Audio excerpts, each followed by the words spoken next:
तो शेरों, स्वागत है आप सबका लेक्चर नंबर 27 में, है ना। आई होप आपका हालचाल सब ठीक है। तो शेरों देखो, आज हम देखने वाले auto ionisation of water, auto ionisation of water, और उसके बाद हम देखेंगे पीएच कंसेप्ट के बारे में, है ना। तो लेक्चर हमारा थोड़ा सा कम ही छोटा ही होगा, लेकिन कंसेप्ट हमको बहुत ज्यादा सीखने को मिलेगी। देखो, हम अच्छी स्पीड रख करके चल रहे हैं लेक्चर में, सारे लेसन्स एक प्रॉपर स्पीड पे चल रहे हैं, लेकिन इस लेसन को अगर आपको एफिशिएंटली प्रैक्टिस इसमें मास्टर करना है आपको, तो प्रैक्टिस की बहुत जरूरत है। तो मेरे शेरों, मेरे चीतों, प्रैक्टिस किया करो, प्रैक्टिस रखो कंटिन्यूअसली, रिवीजन करते रहा करो, रिवीजन करते रहा करो, है ना। क्योंकि देखो, अगर आप पर्सनल कोई क्लास लगा नहीं रहे हो, कहीं कुछ जा नहीं रहे हो, तो गाइज आपको पर्सनली जो करना पड़ेगा आपको खुद ही करना पड़ेगा। तो इन सब चीजों से ना वंचित मत रहो, क्योंकि ये सब चीजें जब घर करके बॉटल्ड अप हो करके एक बार ही अंक के ऊपर आ जाती ना, तो फिर ये नहीं हो पाता है। चाहे जितना इजी हो, चाहे मैं कितना अच्छे से समझाऊं, चाहे आप एंड टाइम पर पे कितने भी इजी लैंग्वेज वाले लेक्चर देख लो, वो आम जिंदगी रहेगी, वो मेंटल जिंदगी में कभी कन्वर्ट नहीं हो पाएगी। क्यों? क्योंकि एक बार अगर टाइम हाथ से चला गया, तो फिर ये सब चीजें है ना, ये सब चीजें जो छोटी छोटी चीजें मैं बता रहा हूं, रोज पढ़ा करो 2 घंटे 3 घंटे, ये सब चीजें तब काम नहीं आएंगी, ठीक है। तो अगर आपको आयोनिक इक्विलिब्रियम में थोड़ा सा मास्टरी अगर आपको लाना है, थोड़ा सा आपको अच्छे से करना है चीजें, तो प्रैक्टिस और रिवीजन, ये 2 चीजें रखो, बस यही मूल मंत्र है, यही मूल मंत्र है। और इस मूल मंत्र से कतई जहर वाले कंसेप्ट भी आपको आसानी से आ जाएंगे, आपके दिमाग में रह जाएंगे, ठीक है। तो फिर उसके बाद ऑटो आयोनाइजेशन ऑफ वाटर और पीएच में, उसके पहले हम देख लेंगे कि हमने पिछले लेक्चर में, यानी कि लेक्चर नंबर 26 में, हमने इक्विलिब्रियम कांस्टेंट और डिग्री ऑफ डिसोसिएशन, इन दोनों के बीच में कुछ रिलेशन हमने कुछ रिलेशन हमने डिराइव किया था, है ना। और उस रिलेशन में हमने देखा था कि वीक एसिड्स के लिए डिग्री ऑफ डिसोसिएशन कैसे एक्ट करता है। मैंने जितना मोल डाला उतना मोल डिसोसिएट होगा नहीं, तो रिमेनिंग कितना होगा उसको लेकर के कॉन्सेंट्रेशन टर्म्स में उसको निकाला, फिर उसके बाद इक्विलिब्रियम कांस्टेंट को लिखा प्रोडक्ट्स अपॉन रिएक्टेंट्स के हिसाब से, उसमें सब्स्टिट्यूट किया, और फिर ऑसवाल्ड्स लॉ ऑफ डाइल्यूशन हमारा आ गया था, ऑसवाल्ड्स लॉ ऑफ डाइल्यूशन। तो गाइस, मैंने होमवर्क के तौर पे आपको दिया था कि आप वीक एसिड्स की जगह पे आप वीक बेस का कर लो, तो आई होप आपने किया होगा, वीक एसिड की जगह पे वीक बेस का ना, ठीक है। तो वीक बेस में हम क्या लेंगे, एक हाइड्रोक्साइड आयन होगा, है ना, जैसे मैंने कल बोला था BOH। अगर ये डिसोसिएट हो रहा है तो इस तरह से होगा B+ और ये OH-, तो OH- और B+, और वापस इसका इक्विलिब्रियम कांस्टेंट हम ले लेंगे। थोड़ा मैं जल्दी ले लेता हूं क्योंकि सेम है, वीक एसिड जो है पिछले लेक्चर में आप वापस देख सकते हो, पिछला लेक्चर नंबर 26 को, क्योंकि वीक एसिड जो है सेम कंसेप्ट यहीं पे भी लगेगी कि रिमेनिंग मोल्स कितने बचे हैं, डिग्री ऑफ डिसोसिएशन कितना हुआ है। तो इक्विलिब्रियम कांस्टेंट इसका Kb, because base, equilibrium constant of a base, we can write it as concentration of products, यानी कि B+ और into OH- divided by the concentration of reactant BOH, है ना। ऐसा इस तरह से हम लिख सकते हैं। अब ये कॉन्सेंट्रेशन टर्म से स्क्वायर ब्रैकेट वाले मैंने कल बताया था, है ना। उसके बाद हमने देखा था कि डिग्री ऑफ डिसोसिएशन इसके अंदर एंटर कैसे होता है। अब देखो, मैंने समझो 1 मोल डाला है, इसके लिए भी इनिशियल मोल्स में 1 मोल ही लूंगा। 1 मोल डाला है, 1 मोल पूरी तरीके से डिसोसिएट हुआ नहीं, तो बचा है वो 1 - अल्फा मोल, और जो डिसोसिएट हो गया उसका रिएक्ट होकर के अल्फा मोल बन चुके हैं, वो भी बचा है ना। तो हमने इस तरीके से ले लिया था, alpha is the degree of dissociation. उसके बाद हमने देखा था कि इस कॉन्सेंट्रेशन के टर्म्स को हमको किसी वैल्यू से सब्स्टिट्यूट करना है। अब हमको पता है concentration is equal to number of moles upon volume, so these are the remaining number of moles, I can substitute in that. So Kb is equal to again alpha upon volume, divided by 1 - alpha upon volume. So these terms will be squared, alpha square, the denominator will be squared, that is V square, and again in the denominator 1 - alpha upon V, so एक V cancel। ऐसे करके हमने जैसे ही acid का derivation किया था वैसे ही weak base का है, ठीक है। तो मैं आपको रिवीजन के तौर के लिए मैंने इतना आपको सॉल्व करके बता दिया, आप इसके आगे कर सकते हो। और मैं ये कहना चाहता हूं कि चाहे कितना ईजी लग रहा हो, एक बार कर लो ना भाई लोग, है ना। भाई लोग एक बार कर लो यार, क्योंकि कर लोगे ना तो अच्छा लगेगा, कर लोगे अगर तो अच्छा लगेगा। और पहली बात, आपके जितनी बार आंखों के नीचे से उतरेगा उतनी बार आपको याद रहेगा, क्योंकि विजुअल्स याद रहते हैं, क्या बोल रहा हूं मैं, विजुअल्स याद रहते। जितनी बार आप लिख करके थोड़ी देर ठहर के 2 पल निकाल लो, लिख लोगे जब डेरिवेशन को, एक बार खड़े होके ऐसे देख लो उसको कि मैंने क्या किया है, कैसे किया है, तो उसके बाद वो विजुअलाइजेशन जो होगा ना, तो एग्जाम में जब लिखोगे ना, तो बुक में जो सॉल्व कर रहे थे एग्जाम में सामने आ जाएगा पूरा। जो मैं बोल रहा हूं ना ऐसा होगा, एक्सपीरियंस लेकर के देखो। तो आज हम आगे के कंसेप्ट के साथ शुरुआत करते हैं फटाफट से, auto ionisation of water. Auto ionisation यानी, ऑटो आयोनाइजेशन आप समझ ही गए होंगे कुछ लोग, ऑटो यानी कि ऑटोमेटिकली, आयोनाइजेशन ऑटोमेटिकली, किसका, ऑटो आयोनाइजेशन ऑफ वाटर। अब वाटर जो होता है, वाटर में वाटर मॉलिक्यूल जो है, अब वो एम्फोटेरिक है वाटर, तो सबसे पहली बात वाटर एम्फोटेरिक है और न्यूट्रल भी है। वाटर एम्फोटेरिक है, न्यूट्रल भी है। क्यों? क्योंकि with respect to its reacting components it can act as acid as well as base. तो फिर ऑटो आयोनाइजेशन ऑफ वाटर में यह बताया गया है कि कभी कभी कुछ कुछ मॉलिक्यूल्स ऑटो आयोनाइज हो जाते हैं, यानी कि अपने आप आयोनाइज हो जाते हैं। जैसे कि अगर H2O के 2 मॉलिक्यूल्स कांटेक्ट में आ जाए तो फिर लिक्विड लिक्विड, ये फेज है इसका, है ना, ब्रैकेट में वो फेज लिखते हैं हमेशा, याद होगा आपको। So this is a reversible reaction. So auto ionisation में होता क्या है, वाटर के 2 मॉलिक्यूल्स अगर कांटेक्ट में आ गए और आयोनाइज वो हो गए प्रॉपर कंडीशंस में, प्रॉपर टेम्परेचर में, तो फिर H3O प्लस OH माइनस ऐसे आयंस बनते हैं। H3O is the hydronium ion, hydronium, and OH is the hydroxyl group, so it is a hydroxide ion I can say, है ना। सो this is the acid and this is a base, and these are the 2 water molecules which are reacting to form ions here, to form ions, ठीक है। तो auto ionisation of water में कभी कभार ऐसा होता है कि कुछ कुछ मॉलिक्यूल्स मिल करके आयोनाइज हो जाते हैं और कुछ कुछ अनडिसोसिएटेड रह जाते हैं, कुछ कुछ अनडिसोसिएटेड रह जाते हैं, क्योंकि water is the universal solvent, water itself is a solvent. So that's the reason and we can't deny the part that some of the water molecules they do ionize। तो इसको समझने की बात है, एक्सेप्शन है कि वाटर के molecules auto ionisation capability रखते हैं। इनके मॉलिक्यूल्स ऐसे हैं जो मिल करके आयंस को फॉर्म कर सकते हैं। उसके बाद इस कंसेप्ट से हमको पहुंचना है पीएच तक, कि पीएच को कैसे कैलकुलेट करें, है ना। तो हम धीरे धीरे इस कंसेप्ट को देखेंगे ऑटो आयोनाइजेशन ऑफ वाटर में। आपने डेट डाल के अगर इस टॉपिक को लिख लिया हो, अगर आप नोट डाउन कर रहे हो, तो बस यही चाहिए, फिर और कुछ नहीं चाहिए दूसरा इसको समझने के लिए। अब देखो इसका इक्विलिब्रियम कांस्टेंट अगर मैं निकालने जाऊं, इक्विलिब्रियम कांस्टेंट का कांसेप्ट क्या है, the concentration of the products divided by the concentration of reactants. अगर मैं इक्विलिब्रियम कांस्टेंट इसका निकालने जाऊं तो मेरा शेरो कैसा आएगा, बहुत इजी है, देखो बहुत आसान है, बहुत ही आसान है यार, टाइम पास मतलब एकदम। आप एक बार समझ लोगे ना तो धीरे धीरे आपको सब करने आ जाएगा, बिना देखे आप ट्राई भी कर सकते हो। अब देखो इक्विलिब्रियम कांस्टेंट में निकालने बोल रहा हूं, जैसे मैंने K लिखा होगा, जो लोग लेक्चर देख रहे हैं जैसे मैंने K लिखा होगा, कुछ लोगों ने लिख भी लिया होगा। देखो कॉन्सेंट्रेशन ऑफ प्रोडक्ट्स H3O और ये OH माइनस और divided by concentration of reactant. अब रिएक्टेंट H2O 2 है तो मैं H2O स्क्वायर लिख सकता हूं, है ना। रिएक्टेंट में मैं H2O स्क्वायर लिख सकता हूं कि नहीं लिख सकता हूं, लिख सकता हूं, ठीक है। तो ये हो गया इक्विलिब्रियम कांस्टेंट वाटर का, ये हो गया इक्विलिब्रियम कांस्टेंट वाटर का। अब आगे दिया गया है कि डिनोमिनेटर को लेफ्ट हैंड साइड पे ले गया गया है, डिनोमिनेटर को लेफ्ट हैंड साइड पे लेके गए हैं। देखो मैं वापस दोहरा रहा हूं, auto ionisation of water concept हो गया हमारा, ऑटो आयोनाइजेशन वाटर कंसेप्ट नहीं चल रहा है, हम इसको डिराइव करके पीएच तक पहुंचने की कोशिश कर रहे हैं कि पीएच कंसेप्ट यहां से हम कैसे आएगा। देखो अब ये इक्विलिब्रियम कांस्टेंट की तरफ हम H2O को डाल देंगे, K multiplied by H2O square is equal to H3O plus hydronium ion which is acidic ion into OH minus, क्या OH माइनस, ये दोनों कॉन्सेंट्रेशन हो गए।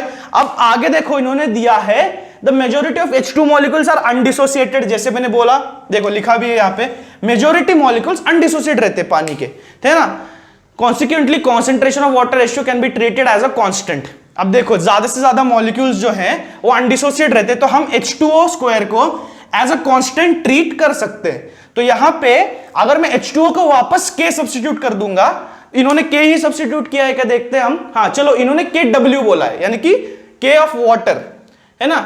तो यहां पे नहीं, इन्होंने K डैश लिया है, तो यहां पे हम K डैश ले लेंगे, because most of the water molecules can remain undissociated. So H2O molecules, which is the reactant, H2O molecules we can take as a constant. It can't change, it will not ionize further once it ionizes. ठीक है, इसमें equilibrium form हो गया, फिर तो ionise नहीं होगा, क्योंकि आयोनिक इक्विलिब्रिया कंसेप्ट के हिसाब से, आयोनिक इक्विलिब्रिया कंसेप्ट के हिसाब से जो भी जितना आयोनाइजेशन होना होता है एक स्पेसिफिक टाइम तक हो जाता है, उसके बाद चाहे कितना भी कुछ कर लो, लड़ लो, झगड़ लो, आयोनाइजेशन नहीं होता. अगर आयोनिक इक्विलिब्रिया कंसेप्ट वापस समझना है तो लेक्चर देख लो, पहला वाला चैप्टर नंबर 3 जब मैंने स्टार्ट किया था, लिंक आपको दिख रही है स्क्रीन पे. तो ये K H2O स्क्वायर और इसको मैं K इंटू K डैश बोल दूंगा is equal to H3O hydronium ion into OH, है ना. अब इसको मैं टोटल बोल दूंगा इक्विलिब्रियम कांस्टेंट ऑफ वाटर, यानी कि K इंटू K डैश को मैं KW सब्स्टिट्यूट कर देता हूं, ionisation equilibrium of water molecules. तो KW is equal to H3O plus hydronium ion into OH minus. देखो शेरो हो रहा क्या है, थोड़ा सा बोर हो रहा होगा, क्योंकि देखो ये कंसेप्ट इजी भी है और थोड़ा सा बेवजह भी लग रहा होगा, क्योंकि हर एक चीज को हम डीपली देख रहे हैं कि चलो अब देख लिया एसिड से, इलेक्ट्रोलाइट से वो आयोनाइज होंगे ही, फिर हमने देखा वाटर का एम्फोटेरिक नेचर, फिर हमने अलग अलग तरह के एसिड बेसिस थ्योरीज देखी कि जो प्रोटॉन डोनेट करता है वो एसिड है, जो इलेक्ट्रॉन बेस डोनेट करता है वो वापस बेस है इलेक्ट्रॉन पेयर डोनेट करने वाला. बातें ऐसी आ रही है जो कि डीप है, लेकिन इसका एप्लीकेशन कहीं ना कहीं जरूर है, इसीलिए हम हर चीज को ऑटो आयनाइजेशन ऑफ वाटर, जो भी एक्सेप्शन है केमिस्ट्री में, हर चीज पढ़ना जरूरी है. ठीक है, तो इंटरेस्ट से पढ़ो, इंटरेस्ट बनाए रखो, जितना ज्यादा इंटरेस्ट बनाए रखोगे ना उतना ज्यादा मजा आएगा, और ये इंटरेस्ट ही आपको बाकी भीड़ से अलग करेगा. बात ये है, बाकी भीड़ से ये जो इंटरेस्ट आपको अलग करेगा, क्योंकि बाकी भीड़ भी आपकी तरह कुछ टॉपिक्स में बोर हो जाते हैं या गिव अप कर देते हैं जल्दी से जल्दी कि केमिस्ट्री यार ये मेरे बस की बात नहीं, मुझसे नहीं होगा. बेटा होगा, शेरो होगा. थोड़ा इंटरेस्ट बनाए रखो, खुद को समझो कि अगर मुझे भीड़ में नहीं रहना है, मुझे मॉब से अलग रहना है, तो इंटरेस्ट बनाए रखो, गोल की तरफ घोड़े की तरह चलते रहो, है ना. क्योंकि इंटरेस्ट जब तक बना रहेगा तब तक तुम्हारे टॉप आने के चांसेस बने रहेंगे, क्लियर भाषा में. ठीक है, तो ये है ionic equilibrium constant of water, जिसको मैं KW के नाम से बुला रहा हूं. और राइट हैंड साइड पे हमारा है concentration of acid and base ions which are formed by water itself while autoionization, which is H3O and OH minus. तो हमारा KW हमारा आ चुका है, KW है ये जो हाइड्रोनियम आयन का कॉन्सेंट्रेशन है मल्टीप्लाइड बाय OH कॉन्सेंट्रेशन, है ना. तो देखो शेरो, अब इसके आगे तो सब इजी है, इसके पहले भी सब इजी था, इसके पहले के पहले भी सब इजी था, सब कुछ इजी है यार. तो बस थोड़ा सा पढ़ाई कर लो और बाकी दिन फिर तो मजे ही है, मजे ही करते रहो, है ना. तो बिना टाइम पास के हम देखेंगे. देखो अब ये हो गया KW ionic product. Ionic product में क्यों बोल रहा हूं इसको, आयोनिक प्रोडक्ट में क्यों बोल रहा हूं, क्योंकि टेक्स्ट बुक में बोला है इसलिए मैं बोल रहा हूं. ठीक है, मेरा कोई हाथ नहीं है इसमें. आयोनिक प्रोडक्ट क्यों बोला गया, इसका रीजन मैं बता सकता हूं आपको. इसका रीजन ये है कि KW is first the equilibrium constant we calculated and multiplied by K dash which was K dash H2O square which we had taken because water molecules mostly they remain undissociated once they get ionized, some of the molecules. So H2O जो हमने liquid phase में लिया था reactant, वो undissociated रहेगा, उसको मैंने K dash बोला था, यानी कि वो कांस्टेंट रहेगा, है ना. जितने हैं उतने, ना इसका डिसोसिएशन होगा ना मॉलिक्यूल्स इसके अपने आप में स्प्लिट हो जाएंगे. तो ये इतना ही रहेगा H2O स्क्वायर, इसलिए मैंने इसको कांस्टेंट ले लिया था, इसको K डैश.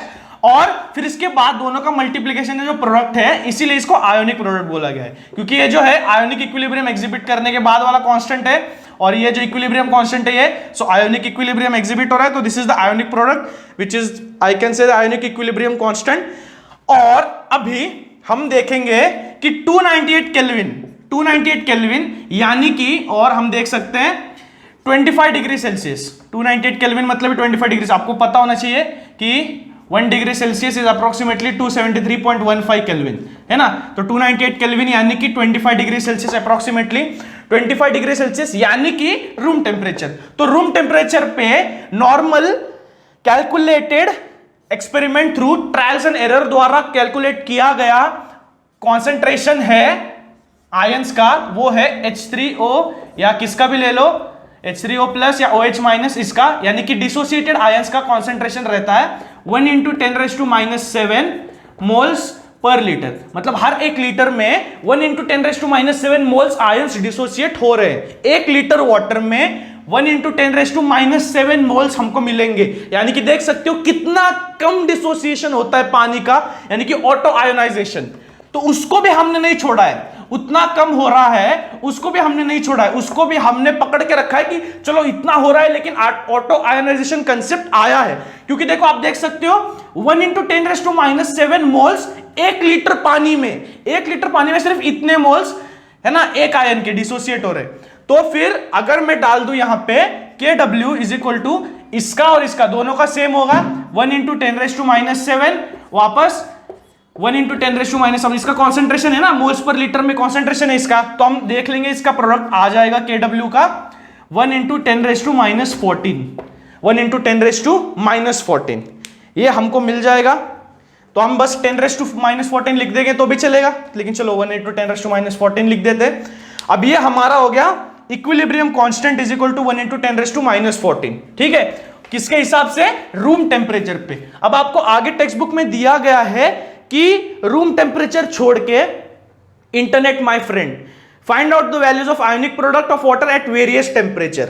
298 पे तो हमको दिया गया है, 273 यानी कि 0 डिग्री सेल्सियस पे आपको बोला है, फिर 10, 20, 30 ऐसे अलग अलग डिग्रीज पे जैसे जैसे वाटर टेम्परेचर बढ़ता जाएगा आपको मुझे बताना है कि वैसे वैसे ये मॉलिक्यूल्स का ये जो कॉन्सेंट्रेशन है वो बढ़ता जाएगा कि घटता जाएगा, आपको मुझे बताना है, ठीक है। ये आपको मैं होमवर्क देता हूं, नहीं तो अगले लेक्चर में आपको बता ही दूंगा मैं, क्योंकि आप देखो दिमाग लगाओ थोड़ा सा, इंटरनेट माय फ्रेंड यानी कि इंटरनेट से ही ढूंढना है, खुद का कुछ दिमाग नहीं लगाना है, क्योंकि ट्रायल एंड एरर से खोजी गई ये वैल्यूज है, इसको हम निकाल नहीं सकते ऐसे, एक्सपेरिमेंटाइजेशन करने के बाद ये वैल्यूज है। तो उन्होंने बस इतना कहा है कि कंसेप्ट के तौर पे आप सब समझ लो कि जैसे जैसे टेम्परेचर बढ़ता जाएगा, जैसे 273 यानी कि 0 पे, फिर 283, 293, वैसे वैसे ये जो एसिड और बेस के हमको आयंस मिले हैं वो ऑटो आयनाइजेशन बढ़ेगा कि घटेगा, आप मुझे बताना है आपको, ठीक है। तो पीएच स्केल आगे दिया गया है जो हम इसी से कंटिन्यू करने वाले हैं आगे यहां तक, है ना।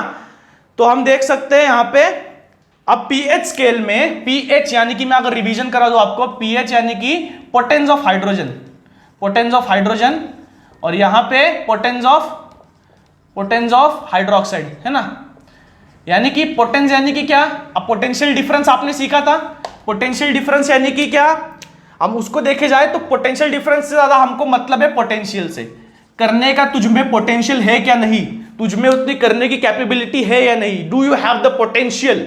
सो potence means that only, it just a past participle of this word, तो ग्रामर में नहीं घुसेंगे ज्यादा। पोटेंस ऑफ हाइड्रोजन यानी कि हाइड्रोजन का उस पानी में डोमिनेशन या पोटेंस, कैपेबिलिटी, पॉसिबिलिटी बोल रहा हूं, कैपेबिलिटी या पोटेंस कितना है। तो उस दौर पे पीएच को इन्होंने शॉर्ट फॉर्म बना दिया है। अब पी हमेशा छोटा रहेगा, एच एक मॉलिक्यूल यानी कि एक एटम के तौर पे है, तो इसलिए उसको कैपिटल में लिखेंगे OH और H को, क्योंकि दोनों आयंस है, और P जो है वो छोटा रहेगा क्योंकि जब वो जस्ट एक शब्द है पोटेंस। तो यहां पे पोटेंस ऑफ हाइड्रोजन या पीएच को हमेशा लॉग में लिया जाता है। अब लॉग में लेने का कारण सिर्फ इतना है, मैं आपको बता सकता हूं फिलहाल, लॉग में लेना है क्योंकि देखो इनकी वैल्यूज जो है विथ रिस्पेक्ट टू वाटर, इनकी वैल्यूज जो है वो काफी कम होती है, बहुत ज्यादा कम होती है। तो लॉग में लेने से क्या हो जाता है, हमको एक रीडेबल वैल्यू मिल सकती है लॉग में लेने का, बाकी लॉग में लेने का कोई कारण नहीं है, क्योंकि जैसे जैसे आप बड़े होते जाओगे ना वैसे वैसे ग्राफ्स भी आप देखोगे, जो बड़े बड़े ग्राफ्स है ना, जिसका आप वाई एक्सिस समझो 10,000 है, एक्स एक्सिस समझो 10 लाख है, ऐसा कुछ है, तो उस टाइम पे आप लॉग लोगे, उसका लॉग वर्सेस लॉग ग्राफ लोगे, उससे क्या हो जाएगा, लॉग वर्सेस लॉग ग्राफ से आपको एक रीडेबल वैल्यू मिल सकती है, और वापस लॉग जो होता है ज्यादा स्पेसिफाइड वैल्यू मिल सकती है, क्योंकि अगर बड़े नंबर आ जाएंगे 10⁻⁷, 10⁻⁴, अब मैं स्पेसिफिसिटी की बात कर रहा हूं, तो स्पेसिफिसिटी में बता दूं मैं किस कंटेक्स्ट में बात कर रहा हूं। अगर मैं लेता हूं 2.384465128997 ऐसा कुछ लेता हूं मैं डेसिमल में नंबर, अब देखो ऐसे डेसिमल में अगर मैं नंबर लूंगा तो आप क्या करोगे, ये 2-3 नंबर को आप सम अप करके यहां पे लिख दोगे 2.38, या अगर इधर 5-6 होगा तो 2.39, ऐसे इसको सम अप करके लिख दोगे, यानी कि स्पेसिफिसिटी आ गई कुछ, है ना, स्पेसिफिसिटी नहीं आई, कुछ भी नहीं आई, क्योंकि आप क्या कर रहे हो, पीछे के जो नंबर है डेसिमल के आगे वाले आप उसको सम अप कर करके एक में लिख दे रहे हो। लॉग से क्या होगा, चाहे जितना बड़ा नंबर हो आप उसका लॉग निकाल रहे हो तो स्पेसिफिसिटी बनी रहेगी, पहली बात तो, और दूसरी बात वो जो स्केल है आपका वो रीडेबल हो जाएगा, खराब नहीं होगा, ठीक है। तो ये जो 10⁻⁻⁷ -14 इतना बड़ा बड़ा स्केल है वो हम प्रॉपरली रीड कर सकते हैं। तो हम इसको लॉग में ले लेंगे। तो अगर आप देखोगे Kw which is equal to H3O plus hydronium ion और OH माइनस, इसको याद कर लो, इसको रट लो, बार बार मैं कह रहा हूं ना तो इसका कुछ रीजन है, इसको रट लो। ये दोनों आ गए, उसके बाद हम इसका लॉग ले लेंगे, log of Kw is equal to log of H3O plus और प्लस लॉग ऑफ, अब जो प्रोडक्ट है वो लॉग लेने की वजह से प्लस बन जाता है, वो तो आपको पता होगा, जो डिवीजन होता है वो माइनस बन जाता है, तो मल्टीप्लीकेशन है दोनों के बीच, तो इसका एडिशन हो जाएगा लॉग ऑफ OH माइनस, है ना, लॉग ऑफ OH माइनस। तो यहां पे हम देख सकते हैं लॉग ऑफ, अब Kw की वैल्यू है 1 × 10⁻⁻14, सो लॉग ऑफ 1 × 10⁻⁻14 है ना, अब लॉग टू द बेस 10 है, यानी कि बेसिक लॉग है, natural log to the base 10। और फिर उसके बाद ये हाइड्रोनियम आयन का लॉग, इसका लॉग, अब नेगेटिव लॉग ले लो सबका, क्योंकि हमको नेगेटिव लॉग यहां पे दिया गया है, नेगेटिव लॉग में हम इसको रीड करेंगे, प्लस सब नंबर्स को नेगेटिव से मल्टीप्लाई कर दो, और उसके बाद लॉग दोनों तरफ का कैंसिल होने के बाद आपको डायरेक्ट मिल जाएगा। अब negative log to the base 10 किसी भी कॉन्सेंट्रेशन का हमको पता है, क्यों, हम उसको pH कहते हैं, पोटेंस, डायरेक्ट, है ना। पोटेंस का रिजल्ट ही वही है, हमने देखा था 10th स्टैंडर्ड में भी, पोटेंस का मतलब ही नहीं है, हम उसको लॉग में ही हम उसको कैलकुलेट करते हैं, लॉग में ही हम उसको मेजर करते हैं, उसकी स्पेसिफिसिटी या जो मैंने रीजंस बताए लॉग के उसको रखने के लिए। तो minus log to the base 10 of any concentration is the pH of the specific value, और we can say POH if it is the hydroxyl ions in the concentration term. So I can write as pH plus POH which can be termed as 10⁻⁻14 है, जो भी raise to होता है log में वो आके नीचे आ जाता है, अगर उसका लॉग ले रहे हो तो हम, वो भी पता होना चाहिए, यानी कि अगर हम ले रहे हैं log of base 10 to the 10⁻10 तो ये 10 नीचे आ जाएगा, 10 into log to the base 10 into 10, ठीक है।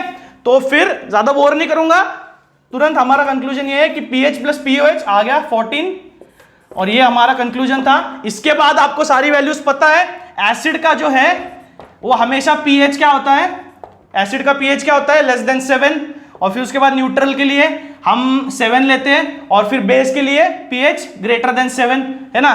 तो एसिड के लिए क्या होता है, एसिड के लिए हमेशा <7, न्यूट्रल के लिए 7, और फिर बेस के लिए <7, ठीक है ना।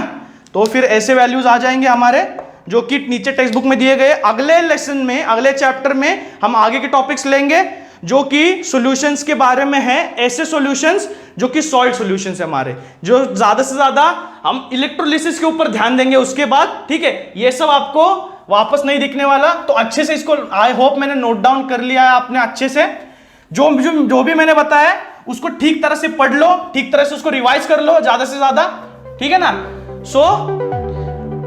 मिलते हैं फिर अगले लेक्चर में, तब तक के लिए लाइक शेयर सब्सक्राइब करो, नोटिफिकेशन के बेल आइकन को प्रेस कर दो, तो मेरे शेयरों ज्यादा से ज्यादा पढ़ाई करते रहो, ठीक है।